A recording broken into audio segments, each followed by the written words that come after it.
Buenos dias, buenas tardes, y buenas noches. Bonjour, bonsoir. Good morning, good afternoon, good evening, and good night, wherever you may be.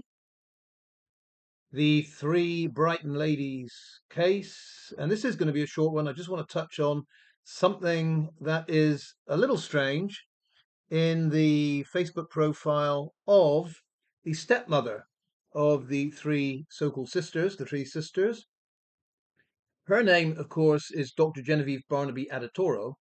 And yet, if you look at my most recent post, she does call herself in one of her, I think it's a birthday celebration that she put on her Facebook page, she calls herself Highness, as well as Doctor, of course. So I think her full name is Highness Dr. Genevieve Barnaby Adetoro, Ephraim Adam, and occasionally Jacobson. Those names are kind of added, those last three names are kind of added on at the end.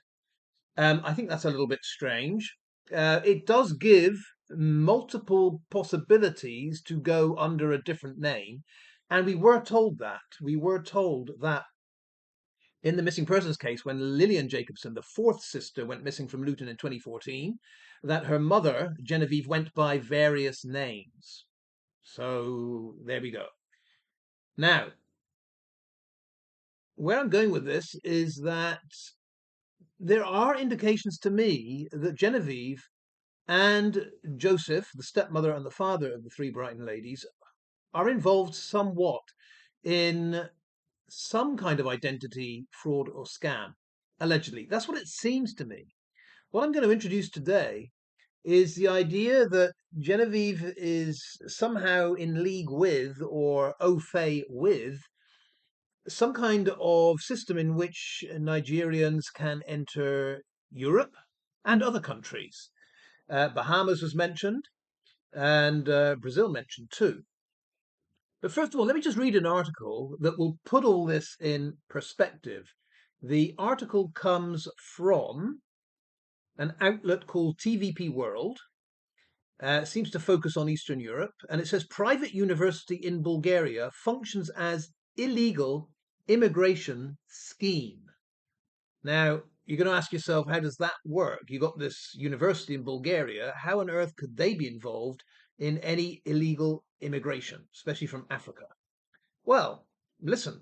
Listen. I'm not going to make it. No, listen. Here is what it says.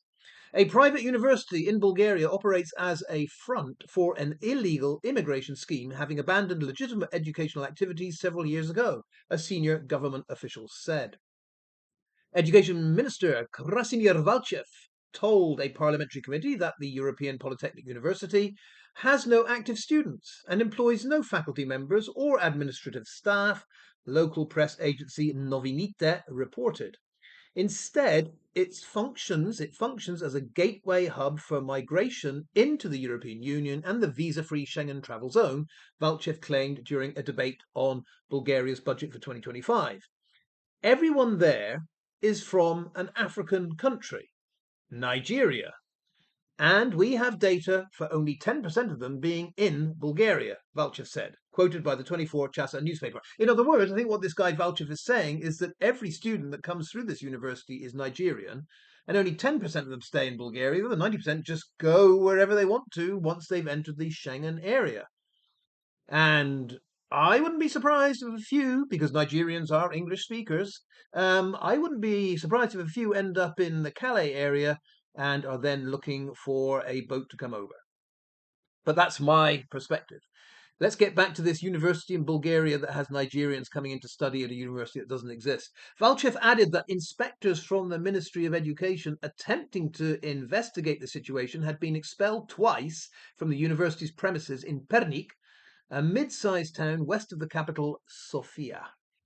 Despite this, he said, there was enough evidence to suggest the university's building has been abandoned. The electricity bills in the summer are around 50 leva, and in winter about 100 leva, enough to power just one or two air conditioners and a security system, Valchev said. The water usage is a mere 9 cubic meters per year, equivalent to that of a single household. He said the university, owned by the Italian educational group Pegaso International, lost its accreditation months ago, but due to legal loopholes and an 18-month correction period, it has been allowed to stay open.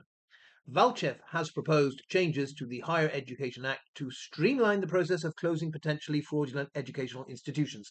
My point with all this is that if this is just one example in Bulgaria of Nigerians, in particular, it seems, coming over as students, student visa, I guess, and then just disappearing within the European Union, just disappearing wherever they want to go, then it seems that if the stepmother of the three Brighton ladies is advertising, and she has several, it's not just one in her, Facebook, I don't know what they're called really, kind of things that you're connected to or things that you support.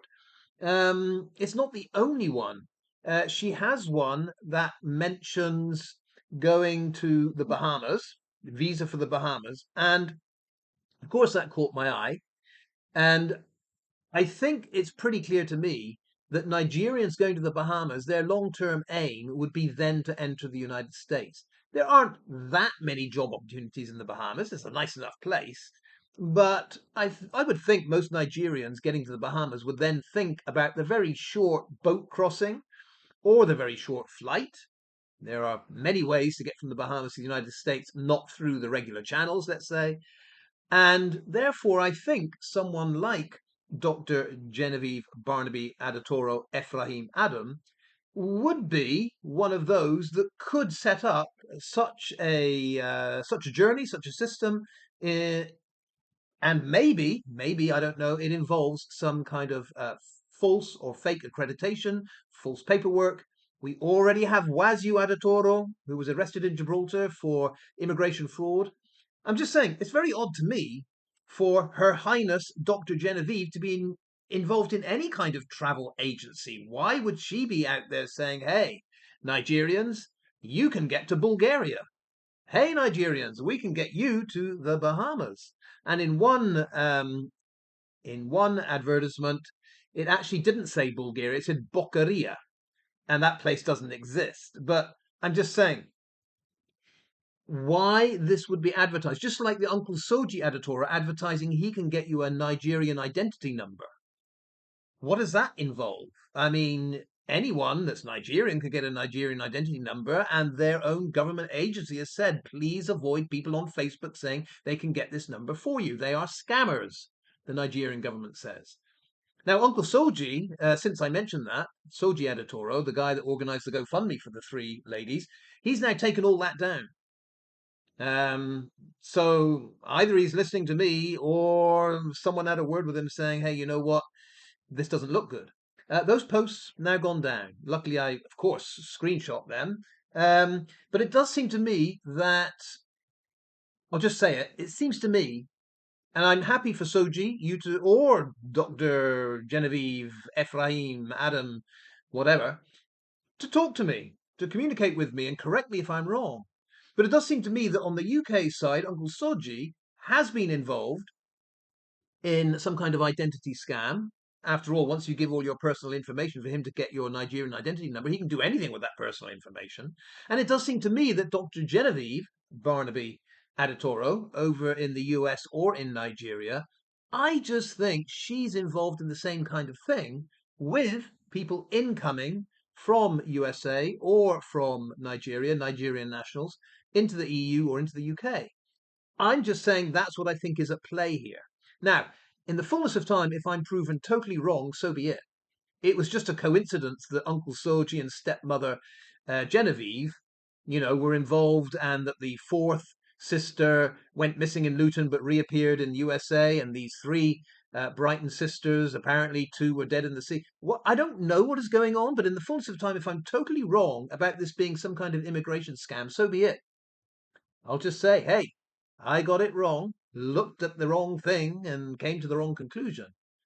But as things stand, seeing as PC Plod down in Sussex ain't giving us any information, and we have to speculate if we're going to try to make sense of this, because the PC, the policeman down in Sussex, just saying this is all inexplicable, but please don't speculate, and we don't suspect any third party involvement, doesn't make any sense.